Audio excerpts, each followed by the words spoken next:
There we go. Now I should be up everywhere. All right, so we're going to give it a couple of minutes. As always, before we get into the show, we're going to be talking today about building the priority scale. We're going to be building a little bit off of the live yesterday or the episode yesterday. But the reason we're going to be doing this is because, again, talking about priorities, talking about these things you need to do if you want to succeed as an athlete, these are going to be very, very important. And so we're going to give it about a minute and a half or so before we get into the show. But in that time, as you tune in, I want to let you know that who we're trying to reach on this show is athletes. We're trying to reach athletes that are trying to reach the next level of themselves. I see Kyle Gallagher. Hey, man, how are you doing? I appreciate you tuning in. Appreciate you being here. Perfect example of athletes trying to reach higher levels of themselves. So looking forward to talking a little bit more soon. But in about a minute, we're going to be talking about building the priority scale for your career. And yeah, man, things are great with me. I appreciate you. Thanks for coming on. And so yeah, we're trying to talk to athletes, and the reason we're trying to talk to athletes is because those who are in it understand that in order to become an athlete at the top level, there is so much more to it than just practicing the sport. There's so much more to it than just training. And so this show, we're trying to get into those little details. We're trying to get into those things that you need to know, those things you need to understand in order to truly reach the top level as an athlete. And Kyle, I hope things are all better. I hope things are healing up quick. Looking forward to talking to you as soon as you're all ready to go, man. Heal up quick. Fights don't always go your way, unfortunately, but I'm looking forward to helping you out for the next one and making sure that they all go your way from now on. All right, guys. So building the priority scale, we are going to get into it. We're going to get into it here in 3, 2, 1. Welcome, everybody, to another episode of the Elite Development Podcast, a show designed to help athletes gain an edge on their opponent and build their dream careers in sport. I'm your host, Kenny Dusseault, and today we are going to be talking about building the priority scale. So we're getting into a little bit more of the tactical side of one of the recent episodes that we talked about refocusing on priorities and really teach you how it is you can do this, really teach you, what you need to have in place in order to properly refocus on your priorities and in order to continue to build a strong, successful career in your sport. So this is something that I actually talked about way back on my podcast with Sun Singh. I believe it was episode 21. I would don't quote me on that, but you can scroll way back on the episode list and you should be able to find Sun Singh. He is the strength coach for Israel Adesanya. He works with Kai Kara France. He works with a ton of super high-level athletes down in New Zealand.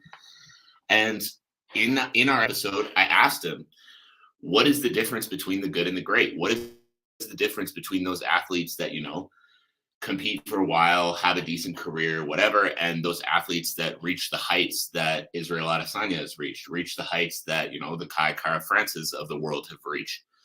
And the number one thing we kept coming back to in our episode was something that he called the priority scale. So this is what separates the good from the great. And we talked about athletes mixing up their priorities, but more specifically, he talked about, plain and simply, if you want to be great as an athlete, it requires sacrifice. If you want to be great at anything, it requires sacrifice. You can't just live life completely on your terms at all times, do only what you feel like doing, and then magically have an incredible career at something. That's just not how it's going to work. But if you can put in the time, put in the effort, be disciplined, and build that career in your sport, you can create a life where you can live life on your terms, spend your time doing only what you want, and all of that for the rest of your life after your career in sport. So as an example, the easiest example that he gave was, let's say you're an athlete, you're training to be at a high level, and a friend you haven't seen in a long time stops into town and wants to have lunch with you. He said, what the good athletes will do, They're generally very consistent with their training. They get their work in, all of that. But then if that lunchtime that they have with this friend that's out of town, that's this friend from out of town, conflicts with a training session, they'll skip training for that one day because, it's not a big deal. I'll just miss this one and I'll go catch up with my buddy. Whereas the great athlete will still catch up with their friend. It doesn't mean that you can't have a life, but they will catch up with their friend or they will do that other activity when training's done. Right? Do you see what I'm saying? So instead of, oh, it's no big deal if I miss this one session because, I'm pretty consistent as a whole. So, my buddy's in town. So whatever, I just won't go to training and I'll go catch up with my buddy and then I'll make it to training tomorrow. Now you turn to your friend, you say, hey, I'd love to see you. I'm actually training at that time, but how about we meet 2 hours later when I'm going to be done? Right? Something that simple of a shift is going to make the difference between a good and a great athlete. Why? Because any one training session might not feel like a big deal. You might feel like, again, if you are very consistent all the time and you're getting all your sessions in and then you just miss one, you're like, well, it's one, it's not a big deal. And yeah, you might be right. It might not be. But what about when you reach that next level and that next level and that next level and that top level where you're truly starting to make the really big bucks? You're truly starting to make your name in the sport. Now, if every couple of months you miss 1 hour and a half long training session and you continue to rise through the ranks, you feel like it's not a big deal until you hit that guy or that opponent that doesn't miss. Until you hit that opponent that doesn't miss those training sessions, that doesn't take those extra days off when he doesn't need them, that doesn't make an excuse to skip a training session and to go catch up with a buddy or anything like that. Until you meet that opponent that does everything they need to do all the time, no matter how they feel. So ask yourself, if you're listening to this right now, are you the good athlete in that scenario or are you the great athlete in that scenario? Are you the one that would say, oh, if I just miss this one, it's not a big deal. I'll just go meet up with my buddy and I'll make it back to training tomorrow? Or are you the one who's going to say, damn, it would be great to meet up with him, but I've got training at 11, so I need to train, but let's see if he can meet up at 1:30 instead after I'm done. Because a shift that simple is going to make the difference over time between you being a good athlete and you being a great athlete.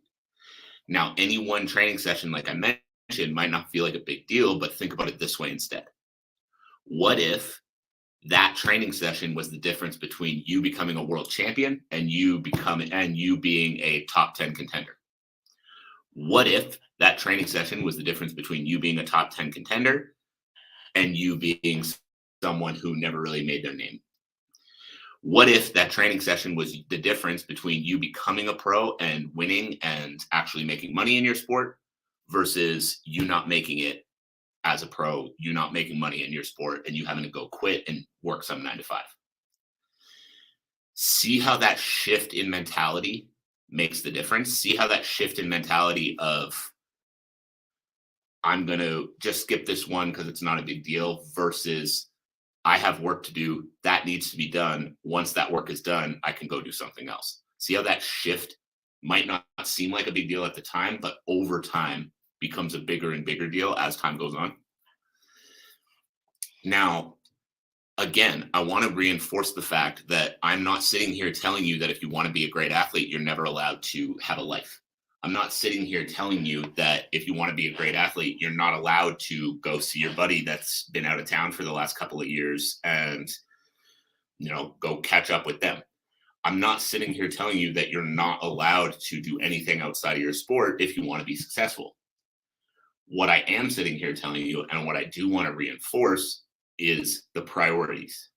Because if you are prioritizing going to catch up with your buddy or going to this other thing or going to that party or doing this or doing that over being at training and being able to train at your best, then you've got to ask yourself, how badly do you want to become a pro? How badly do you want to become a world champion? How badly do you want to succeed the way that you're telling yourself you do?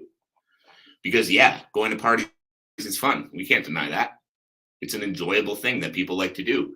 But what's going to be more enjoyable? Going to that party that weekend or winning that championship belt and taking home hundreds of thousands, if not millions of dollars? See how you need to make that shift? So again, it's not saying that you can't go to the party. It's not saying that you can't go, out with your buddies for that beer. It's not saying that you can't do any of these things, but you just need to prioritize your training.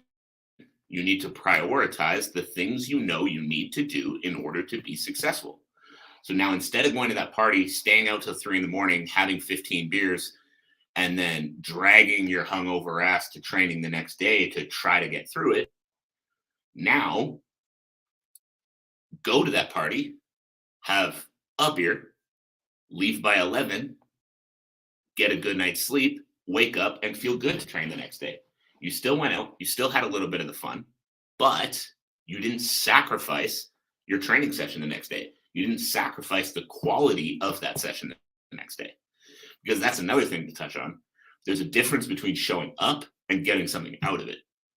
If you're happy because you're super hungover and you made it to training anyways today, ask yourself how good that training session really was. Did it really benefit you? Did you really get a lot out of dragging yourself through movements at 30% capacity because if you went any harder, you were going to throw up? Probably not. And at that point, you got to ask yourself, does it make sense for me to have been here? And if it doesn't make sense for you to have been here, ask yourself again, if I'm serious about the goals that I have for my career, why are you sacrificing the quality of those training sessions? So what I want you to do off of what we've talked about so far is I want you to build that priority scale for your needs. I want you to build that priority scale for your needs. So when it comes to your training, when it comes to your life, when it comes to the future you want in your sport, what are the things you absolutely can't miss? And don't try to say every single training session, because if you load this up with 35 hours of training every single week, that's just not going to be something you're going to be able to stick to long term. But if you figure out, let's say we're going to go with the example of MMA because it's easy to put that together. And I'm going to mute Facebook there, but we're going to go with the example of MMA because it's easy to put that together. Let's say you're an MMA fighter and you are a striker. Now, the chances are when you're building this priority scale, when you're asking yourself, what are the things I absolutely can't miss? Yes, you still need to work on your striking, but being at that extra grappling class every week is probably going to be more beneficial for you than being at the striking classes 5 times a week. Because that's your area of weakness. That's what you need to reinforce. So when you're building out this priority scale, make sure that, again, you're looking at your training, you're looking at your sleep, you're looking at your nutrition, you're looking at your recovery. So an example can be, again, I'm going to make it to 2 striking classes every single week. I'm going to make it to 3 grappling classes every single week. I'm going to prep my meals every single Sunday evening. I'm going to get to bed by 11 o'clock every single night. And then that is going to be my 5 priorities. And there's your priority scale for right now. You have those 5 things that no matter what have to happen, and you build everything else around it. A buddy comes into town that you haven't seen in a while. You can go out, you can meet him, you can have a drink, or you can, go do whatever you're going to do. But you've got to be home and in bed by 11 o'clock. Or you've got to do it after training. Because just by making those shifts, just by becoming that person who doesn't miss, that is going to be the difference between you being good and you being great. That is going to make the difference between an amateur and a professional. That is going to make the difference between a contender and a champion. These are the little shifts that are going to make the difference. The difference between the top level and the second tier, or the second tier and the third tier, are not always these massive differences in skill. Yes, skill is important, but everybody at those top levels are highly skilled. Now, how do you separate yourself? Yes, part of it's going to be the skill, but the bigger part is going to be the little things like this. The bigger part of how you separate yourself are going to be the little things like this. What are you willing to sacrifice? What are you willing to stay disciplined with? What are you willing to do that all of them aren't? And if you really, truly want to be great in your sport, you need to define these things. Have those defined priorities, have those defined things that no matter what, no matter who's in town, no matter where I am, no matter where everyone else is, no matter how I feel, no matter what else is going on, have those 5 priorities. It could be more, it could be a little less, that are must do's that you do not miss. And if you can have those defined and you can hit them every single day, every single week, no matter what, all the time you're making more progress.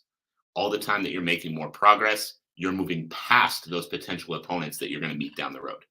If you're moving past those potential opponents you're going to meet down the road, you are putting yourself in the best possible position to be successful long term in your sport. So that is it for me. I hope you guys learned something. I hope you guys got a little bit of value from that.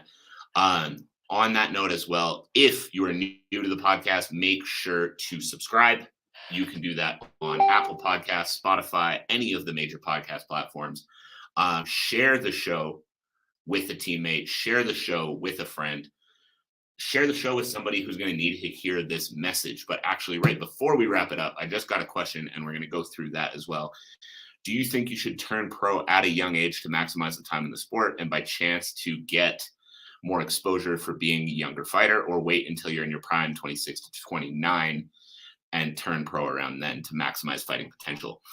Honestly, my opinion on that would be it's going to be very different depending on the athlete. I know some of my athletes that have turned pro before that 26 to 29 age, but I've had others that I wouldn't have thought it was a smart idea. It all depends on where you're at, right? Understand that becoming a professional athlete, there's a lifestyle that you need to maintain. Becoming a professional athlete, there's pressure that comes with that. There's a lot more that is going to be put on your plate. And if you're in a position where you're mentally strong, you're capable of taking that, and you've got the right team around you to help guide you through that, then absolutely do it at a younger age. But there's also no rush. If you have more amateur fights through the next few years and then you end up turning pro at 27, 28, 29, whatever it is, you're not late to the party like a lot of people think you are.